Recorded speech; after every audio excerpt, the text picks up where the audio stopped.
ये टैक्स वगैरह का क्या हिसाब है? टैक्स वगैरह पे करते हैं आप? मशीन तो ये 5-6 लाख रुपए की मशीनरी है जी। लेकिन लाहौर में तो ये पत्थर नहीं है ना, दस्तियाब नहीं, आप ज़ाहिर दूसरे सिटीज से लेके आते हैं। जी अस्सलाम वालेकुम नाज़रीन, आप देख रहे हैं क्रिटिकल एनालिस्ट स्टोर में मोहम्मद बिलाल। नाज़रीन, आज आपकी खिदमत में एक इन्फॉर्मेटिव वीडियो लेके हाजिर हूँ। इस वक्त मैं मौजूद हूँ मार्बल मार्केट इचरा लाहौर में। अदनान मार्बल शॉप पे इस वक्त हम मौजूद हैं और अदनान भाई हमारे साथ मौजूद हैं। इनसे हम ज़रा इस इंडस्ट्री के हवाले से कुछ जानना चाहेंगे। ये जो टाइल्स बनती कैसे हैं, जो पहाड़ों से इतना एक बड़ा पत्थर लेके आके उसको इतने खूबसूरत डिज़ाइन देना, और तो ये सारा जो प्रोसीजर उसको हम कोशिश करते हैं अगर इनकी फैक्ट्री में विजिट कर सके तो वो भी हम कराएं। ये पुराने ज़माने में घर कच्चे होते थे लेकिन लोग पक्के होते थे, तो आज जो है घर पक्के लेकिन लोग कच्चे हो गए। तो ये आपके घरों को पक्के बनाने वाले जो टाइल्स हैं, इनके बारे में आज कुछ न कुछ जानने की कोशिश करते हैं। अदनान भाई अस्सलाम वालेकुम। जी वालेकुम सलाम। तो बहुत शुक्रिया अदनान भाई, आपने हमारे लिए टाइम निकाला। तो सबसे पहले तो मैं ये जानना चाहूँगा कि ये जो कितने मरहलवार जो है ये पत्थर से इस डिज़ाइन तक पहुँचने में कितने स्टेप्स लगते हैं इसके?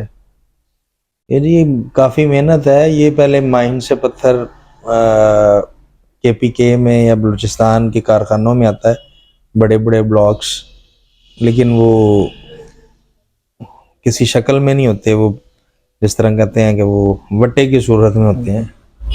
वहाँ पे कटिंग होती है ब्लॉक्स की, फिर वहाँ से जो है वो टाइल्स की सूरत में, या वो लंबे लंबे, हम अपनी ज़ुबान में उसको डंडे कहते हैं, डंडों की सूरत में यहाँ पर हमारे पास आता है।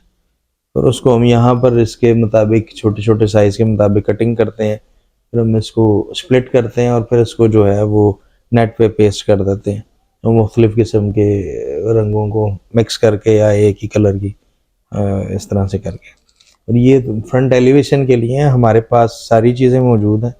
हम मार्बल फ्लोरिंग, किचन टॉप और जो है वो टेबल टॉप, सीढ़ियों के लिए, विंडो सिल्स और सारी चीज़ों के लिए, फ्रंट एलिवेशन के लिए। सही।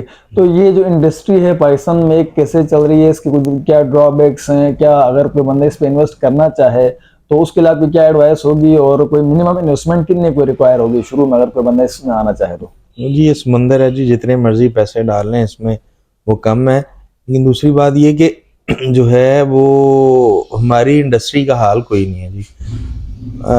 ये बड़ी बाबरकत इंडस्ट्री है। अल्लाह ताला ने इससे लाखों लोगों का रिस्क जो है वो जोड़ा है और लाखों लोग इससे फ़ायदा उठा रहे हैं। लेकिन ये हम कोई 60% पत्थर ज़ाया करने के बाद भी लोग इससे फ़ायदा उठा रहे हैं। और अगर हुकूमत तवज्जो दे तो ये जो 60% पत्थर हम ज़ाया कर देते हैं, इसको बचा कर, तो फिर जाहिर बात है और ज़्यादा इससे फ़ायदा उठाया जा सकता है।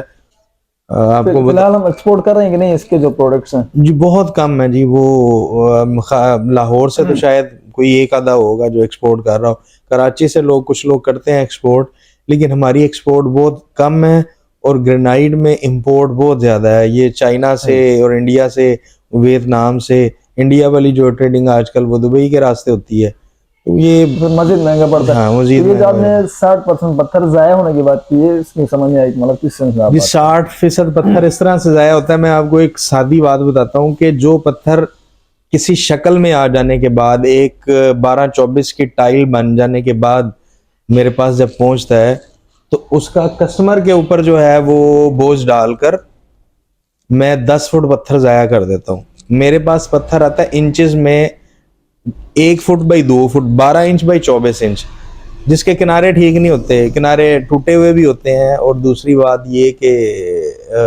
वो प्रॉपर गुनिये में नहीं होता, प्रॉपर एंगल में नहीं होता। उसको प्रॉपर एंगल में लाने के लिए, उसके किनारे साफ करने के लिए मुझे यहाँ पर मजीद पत्थर कटिंग करनी पड़ती है। मैं आप फैक्ट्री जाएंगे तो मैं आपको दिखाऊंगा, लड़के कर रहे होंगे गुनिया, तो वो 11.5 बाई 23 कर देते हैं हम उसको। इस तरह से 1000 फुट पत्थर के ऊपर 100 फुट पत्थर, 80 से 100 फुट पत्थर मैं ज़ाया कर देता हूँ। ये वो कैलकुलेशन है जो मेरे पास एक शेप में पत्थर के आ जाने के बाद जो कैलकुलेशन है।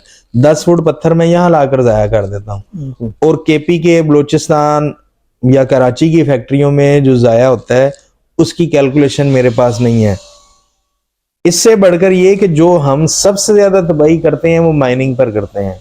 हमारे पास कोई प्रॉपर मशीनरी नहीं है माइनिंग की, हम जी वो ब्लास्ट करते हैं उसको और वो बड़े बड़े पत्थर गिर जाते हैं। जो पत्थर मशीन पर चढ़ जाने के काबिल होता है उसको उठा कर ले आया जाता है, और जो बाकी पत्थर ज़ाया। छोटे होते हैं वो सारा जाया हो जाता है। एक और चीज मिसाल, अब देखें लाहौर में तो ये पत्थर नहीं है ना, जैसे आपने आप जाहिर है दूसरे सिटीज से लेके आते हैं, जी जी तो क्या ये नहीं होना चाहिए कि उन्हीं एरियाज पर अगर इनकी ये फैक्ट्रीज लगें जी। मतलब कहते हैं ना मिसाल जो ट्रांसपोर्टेशन जो कॉस्ट है वो बच जाएगी। जी बिल्कुल ऐसा ही है। असल में तो काम होना चाहिए सबसे ज्यादा जो है वो माइंस पर, जहां से पत्थर निकल रहा है वहां पर। आप देखें तो चाइना और टर्की, इटली, अब इवन के जो है वो इंडिया भी जो है वो सारे ब्लॉक्स जो है वो मोनोलामा किए हुए, ये वायर सा इसको कहते हैं इसकी मशीनरी से, वो वायर सा से कट किए हुए पूरे पूरे जो है वो क्यूब निकालते हैं। आप सादे अल्फाज में कह लें जैसे हम बर्फी के पीस होते हैं ना, बिल्कुल। ऐसे ये बड़े बड़े पीस होते हैं 6 फुट चौड़े, 5 फुट लंबे और जो है वो 10 फुट लंबे। वो इस तरह के प्योर जो है ना वो बर्फी की तरह के स्लाइस बनाकर वो निकालते हैं। और हमारे पास इस तरह का आता है जैसे अगर आपने देखा हो तो वो सड़क बनाने के लिए जो नीचे रोड़ी डाली जाती है ना, वो छोटे से रोड़े की जो शेप होती है ना, वही हमारे पास बड़े रोड़े की शेप होती है। जी नाज़रीन, अदनान भाई ने यहाँ एक बात की है जो कि टेक्नोलॉजी की कमी की वजह से जाहिर है ये चीज होती है और हमें ब्लास्ट करने पड़ते हैं। जाहिर जब आप ब्लास्ट करते हैं तो वो चट्टान फट जाता है, बिल्कुल टुकड़े टुकड़े होता है और पत्थर इस तरह जाया होता है उन्होंने बताया।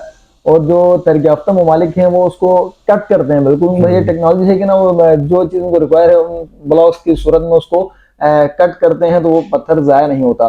तो अभी भाई ने बताया कि हमें विजिट करवा रहे हैं फैक्ट्री का भी, तो वहाँ जाते हैं जी, कुछ सवाल वहाँ पे जाके करेंगे और आपको भी कुछ मनाजिर वहाँ से दिखाते हैं, आपको जो है इंटरेस्टिंग लगेंगे।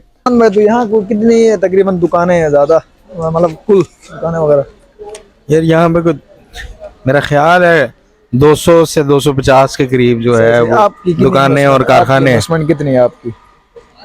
यार मुझे अंदाजा नहीं है कि मैंने कितने हिसाब से बाहर है। तो ये टैक्स वगैरह का क्या हिसाब है, टैक्स वगैरह पे करते हैं आप लोग? जी मैं जी अल्हम्दुलिल्लाह टैक्स पे करता हूँ, फाइलर हूँ मैं। और अल्लाह का शुक्र, मतलब कि जो हमारी इंडस्ट्री की एसोसिएशन है वो मार्बल इंडस्ट्री का उसका डर होता है कि यार हमारा कोई आके कोई वो मामला ना करे, तो उसकी वजह से हम करते हैं। हम आगे इधर यहाँ पे पीस वगैरह बनते हैं और ये हम इधर विजिट करने के लिए आ गए फैक्ट्री में।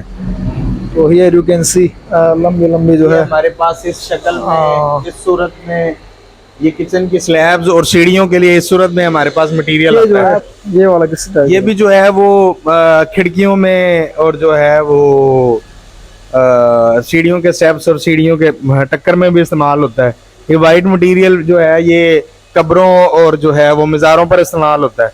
ये मेरा है ये ऑर्डर हम वो किसी कब्र का काट रहे हैं। ये फ्लोरिंग के लिए 2x2 में भी आता है साइज।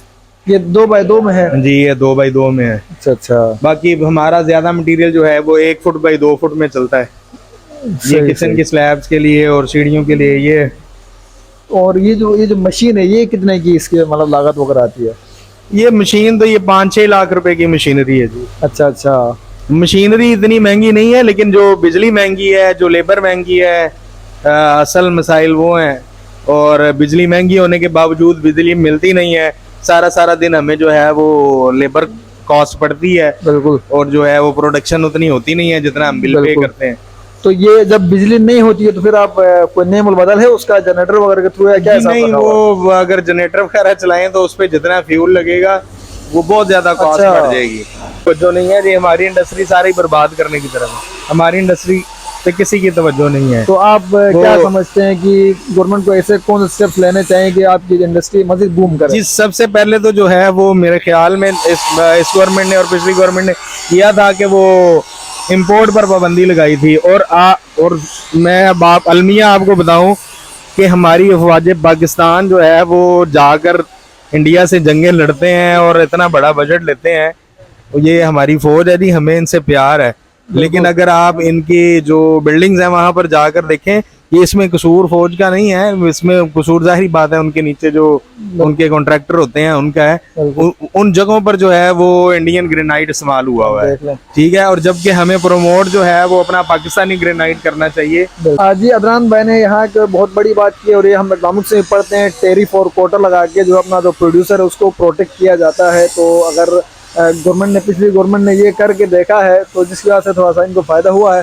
तो अदनान भाई बहुत शुक्रिया, आपने हमारे लिए टाइम निकाला, ये विजिट करवाया, हमें बहुत अच्छा लगा। अल्लाह आपके जो कारोबार है मजीद बरकत दे इंशाल्लाह। और एज अ होल जिस तरह भी उन्होंने जो शिकवा किया बिल्कुल बजा है जी। जो आपका एनिमी कंट्री है उससे आप जो है इम्पोर्ट किए जा रहे हैं, और वो भी अपनी स्पेशल अपनी आर्मी ये चीज़ कर रही है, तो इसको भी ज़रा देखना चाहिए। उम्मीद करना है वीडियो आपको पसंद आएगी, अगर पसंद आए तो लाइक करें, चैनल सब्सक्राइब करें, वीडियो शेयर करें। अल्लाह हाफिज़।